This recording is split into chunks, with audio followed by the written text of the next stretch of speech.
Hello, and welcome to the Spirit Forge. My name is Mitchell, and today I kind of wanted to talk to you guys about Independence Day, the American holiday in the United States.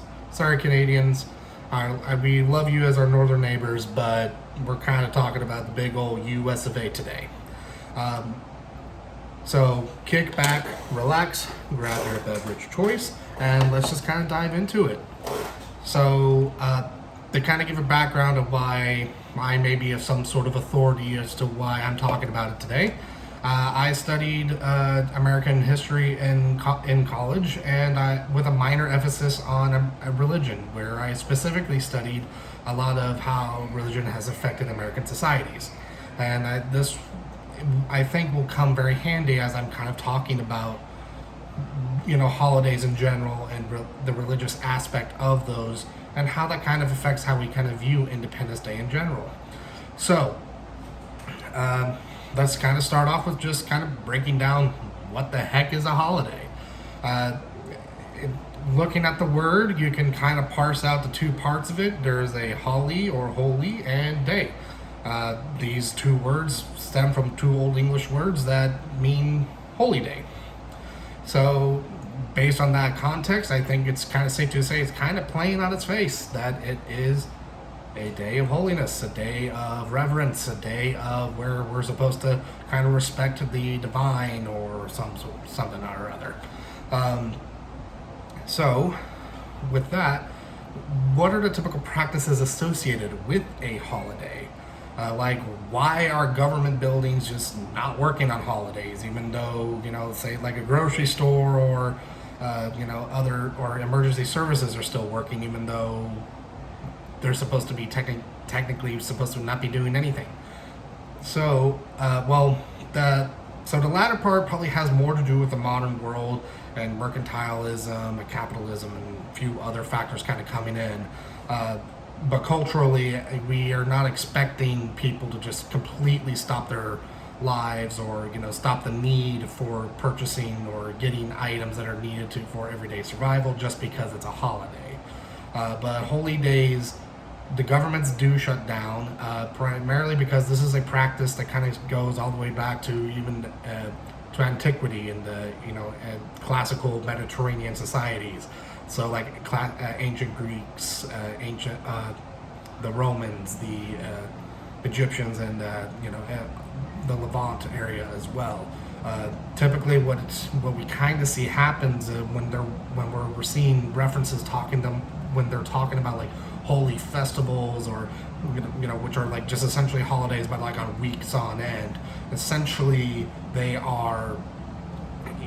government ceases to operate because they're trying to honor either a specific deity, a specific practice, or they're trying to honor like the foundation of their if you're in the Roman Empire, maybe like the emperor's birthday, or the day that which Romulus and Remus founded Rome.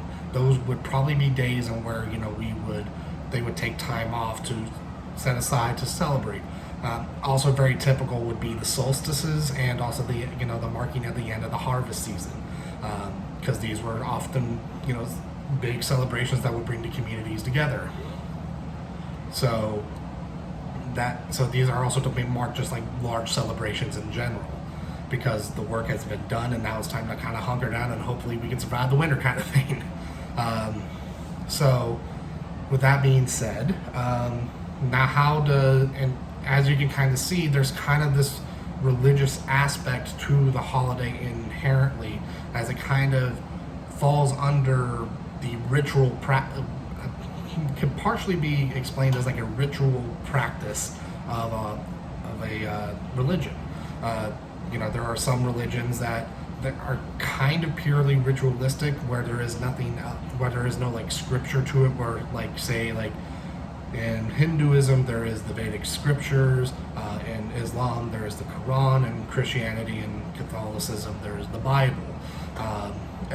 Maybe a good more modern example of like a religion that kind of more purely just has ritual to it could be like Shinto, because there's not really a scripture that they kind of aspire to like how they define the religion, which is why some scholars debate whether or not Shinto really is a religion or not. But there are a lot of ritualistic practices that are associated with Shinto. So there you have it.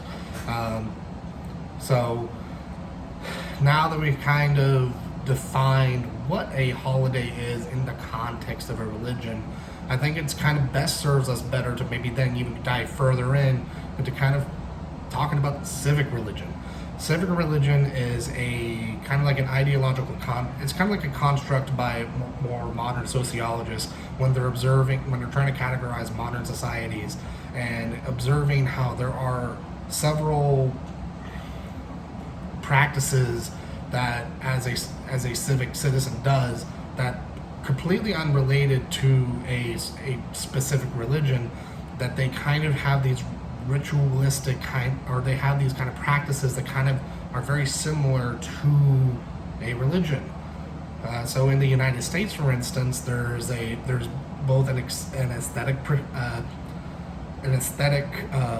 manifestation or perception of like how a lot of our government buildings tend to look like sometimes kind of look like especially those in a neoclassical architecture, are kind of built like temples or old basilicas. The biggest examples are most state capitals are kind of sampled over like a basilica, whereas a lot of our courts are kind of modeled after either the Pantheon or any like the temple or the Parthenon. So those are kind of the aesthetic things that we can kind of see as semblance, but religion in of itself is not defined by an aesthetic. There's other things, especially in American civic religion, that kind of really should demonstrate there's kind of a weird religious thing kind of going on. There's this kind of belief that America is this new promised land, which even though it's kind of directly related to Christianity in the sense of like a New Jerusalem or the Holy Land, which is still very reminiscent of like a lot of Abrahamic religions, there's this emphasis that like America is this new Holy Land, is the new Jerusalem, it's the new world, and that God's chosen people are supposed to be here. There's also this reverence for certain documents, kind of like scriptures, and these would be like our Constitution and Declaration of Independence. This belief in a supreme in a God or a higher power of some sort is also kind of embedded, especially when we kind of observe how when anyone is taking the oath of office. They can, but they're not required to. They can express a belief in God. Especially when you hear the president say, "I solemnly swear" or "I swearly affirm." They may say to God, but they're not required to. But there's a cultural undercurrent that kind of suggests that there's kind of a need to do belief of God in there. So kind of seeing as that we're kind of also seeing a civic religion kind of being formed out of the American culture here, it's no surprise or no wonder that we also have holidays that are uniquely to the United States. Granted, a lot of the other holidays that we do have or celebrate here in the United States are also very similar to many other Western societies, and that's no coincidence either. And I'll kind of get a little bit more into that as I kind of talk about the background of Independence Day and how it kind of relates to, because Independence Day is the founding of the United States of America, even as a country. I mean, the land in of itself was already explored and used by the indigenous populations here, but as a country, as an entity, the United States government is this is the founding day of the day that we recognize as the beginning of America, so to speak. So now we kind of discussed a little bit about the civic religion portion of it.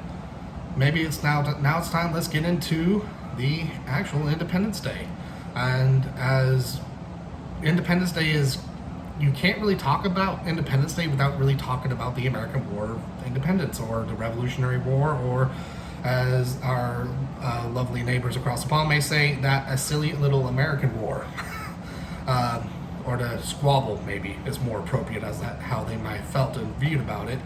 But while there's a lot of context that kind of goes into why the war happened, I'm not really trying to delve into those kind of things. There are many other YouTubers and many other channels that kind of really talk about this more in depth.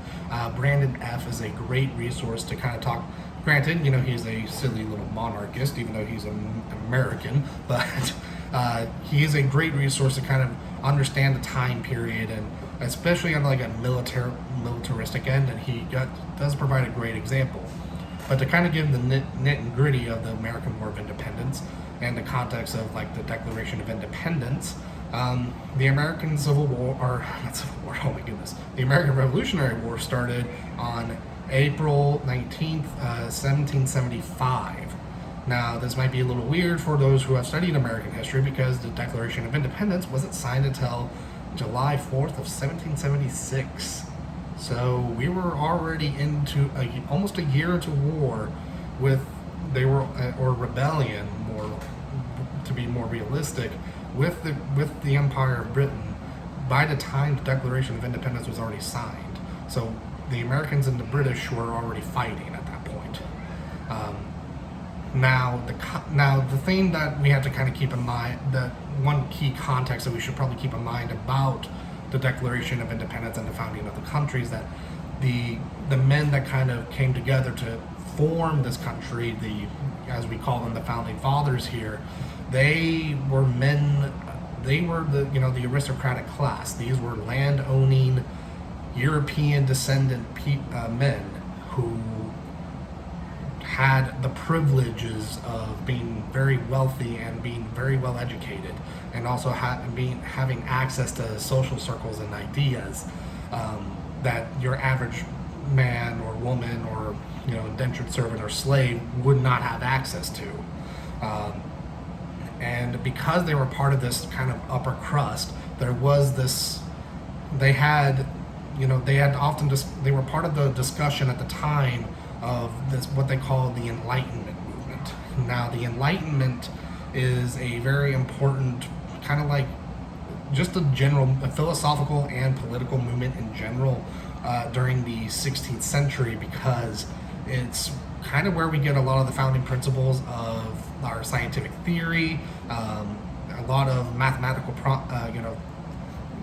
concepts that we use in physics and things like that start appearing up around this time.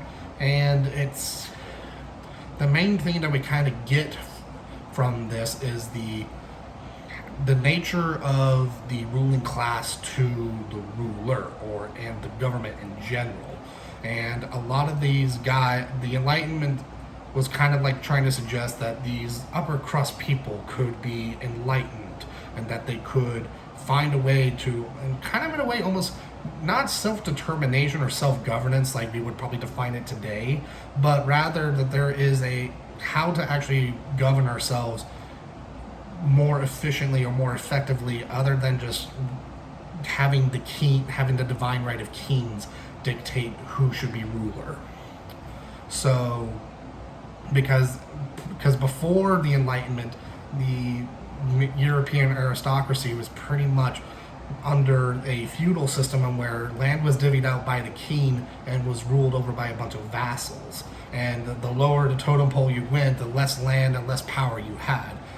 And then there was other things going on, such as like the rise of mercantilism, and then you had a merchant class that somehow kind of created a buffer between the landowning aristocrats over the peasants. And they started creating a divide. So, but the point being, out in the Enlightenment, is that we kind of see that that this upper crust people kind of started thinking that they were the ones who could be enlightened, that they were the ones who could kind of take the reins of the rule, so to speak, kind of like how the ancient Greeks did in their society. Now, how the ancient Greeks did democracy was, or at least when we think about it, it's mainly the Athenian democracy that we're kind of thinking about. Kind of the same principle still applies, in that it was only men, only guys who own land, and only citizens of Athens. Just because back then being just living in the city did not automatically make you a citizen of Athens. You actually had to get citizenship. And the same thing, and this was but that was kind of a thing that was consistent with the poly system in general in ancient Greece. But this idea of being able to represent yourself in the larger context of the government instead of just being, a yes man to the king was starting to be far more appealing to these guys, to the upper crust people, and these guys were very influential on the founding fathers. Men like Locke, Hobbes, and Voltaire, and things like that. They were very influential in trying to, get them to think that maybe we can do something that's a little bit more efficient for us, the upper crust people.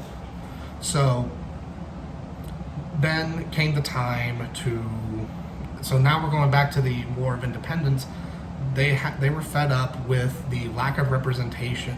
To kind of put it mildly, they were kind of fed up with the lack of representation, and they were also getting increasingly frustrated with the amount of taxation that the crown was imposing on their merchant trades and things like that. Because taxes back then worked on how they worked is that they would essentially tax the people who were only buying and shipping goods.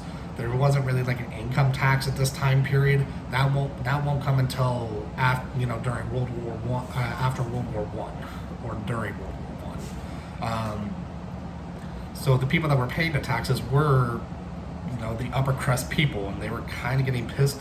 They didn't want to pay the taxes really, even though they really benefited from having the protection from the British Crown during the French and Indian Wars. And the English at the time kind of had this thought that that these Americans were kind of like what we would consider like hillbillies and rednecks living out in a trailer park, kind of like white trash, despite the fact that they owned a lot more land than probably your typical Englishman. But they were still kind of seen as like these backwoods kind of muck. And that they were kind of also ungrateful because essentially the founding fathers were just like, we don't want to pay your tax, even though they were the ones that greatly benefited from the protection from the British during the war. So take that as you will. I will say that it to paint it on the other side, the not having representation and not having a say, despite seeing yourself as a citizen of the crown but having no voice in Parliament, does kind of bring rub you the wrong way, especially if you even if you believe in just at least a Republican form of government, just not having any voice whatsoever does rub you the wrong way. And I can see that being irritating to even regarding the money and things like that. Especially if you're someone who believes themselves to be of the upper crust of society, you have the wealth of the upper crust of society, but you're still seen as other than or less than and not important. So that I can kind of see why they were kind of getting pissed off. So then kind of moving along, it was kind of getting to that boiling point, and these men they no longer wanted to be represented by the Crown of England. So these men drafted a Declaration of Independence after Lexington after Paul Revere's ride, and the Lexington and Concord skirmish that occurred, and that now they were at war. And to a certain degree back then, what they did was very novel. It was very new. We hadn't seen there was no other government or no other entity really trying to do what would become the United States at this time. There was no government that was really like it at the time. Because at the time, we have to remember, the French are still a monarchy, the English are still a monarchy, Prussia is still kind of a fractured, Germany in of itself is kind of a fractured Holy Roman Empire. And same thing with Italy, and these things are primarily a lot of the European powers are just monarchies. So there's there wasn't really like a form of government like this before. Granted, there are some historians that may argue that, there was some influence from, like, what was, some of the indigenous populations, like the Iroquois Confederacy and things like that, that kind of influenced the founding fathers to a certain degree. But I may argue a little bit about how influential that may really have been. Because another thing that we have to remember is that by the time 1776 rolls around, European settlement in the New World has been there at least for almost 300 years. I mean, Christopher Columbus went on Hispaniola. Granted, he wasn't in the continental U.S., but he did go to the Caribbean in 1492, which then brought the Spanish over at least within the 1500s. And this is 1776, late 1700s by the time that we're rolling around here. And that's almost 300 years of European contact and European settlement in the New World at this point. So it's not, were they really influenced by could they have been influenced?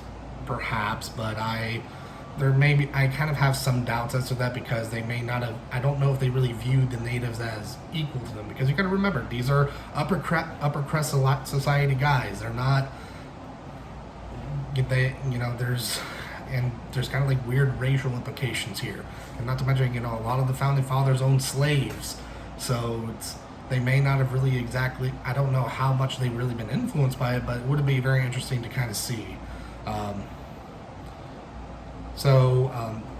Anyway, kind of moving forward, so the War of Independence rages on. It lasts until 1783. However, the last battle actually occurred, the British surrender in 1781 at the Siege of Yorktown, where General Cornwallis surrenders to George Washington. And the Treaty of Paris in 1783 marks the end of the Revolutionary War. The only thing though that we kind of have to remember though is that even though it's mythologized that America kind of stood alone, there are some misconceptions about the Revolutionary era that we kind of forget about or gloss over. For instance, not every American really, not every colonist was really interested in rebelling against the crown. The numbers that we kind of see here is that roughly 1/3 were pro-revolution, one third neither for or against it, but you also had a third that was still very loyal to the crown. So the Revolutionary War was very tumultuous amongst even other colonists or other Englishmen, as they would have viewed it, because some of them didn't view themselves as distinct or separate. They actually viewed themselves still as subject of the British crown. And another thing that we have to consider is that this is still roughly this is a European conflict, because it's bringing in a lot of European powers to play. I mean, America wasn't alone when we fought the British.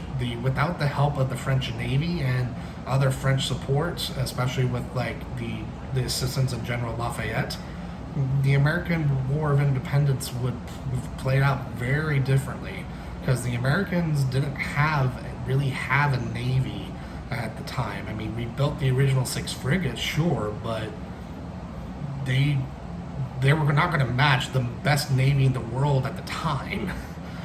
Because, the British Navy was known as the world's best navy at the time. Now, their land forces, you could argue, debate here and there, but for the most part, their navy was unmatched. Only the second was the French, but they still really couldn't be big competitors to the British. But the French could supply the revolutionaries with money, and they could also supply them with a few warships here and there. And it was French ships in the harbor in Yorktown that actually helped assist with the siege. So take that as you will. And unlike what we may think about, it wasn't exactly just because, and once the war ended, it wasn't like it was smooth sailing for the U.S. government or U.S. society at that point either, because back then the colonies kind of viewed themselves as, we are the United States. Then each state or colony kind of viewed itself as separate and distinct from the other ones. and that we were kind of more just like they were a loose confederation of different states. And so much so that the original Articles of Confederation, which is what the United States was originally under, did not have a strong central government because of this, and there were numerous issues because for the federal government because of that. It was then in 1791 when the Constitution was ratified that the United States really started to take shape and form, especially with the standardization of a monetization, standardization of currency, standardization of the traveling between the different colonies, and also the being able to just to raise taxes really started to help the federal government actually shape into the government that we understand and see today. So that's kind of the basic background of the Independence Day. Like I said, I could go more in depth. Just let me know if you guys want me to. I would be more than happy. It would just take a little bit more research and time, but I just kind of wanted to talk a little bit more about like kind of the religious aspects, and also just kind of like how we celebrate it today and what it's kind of about.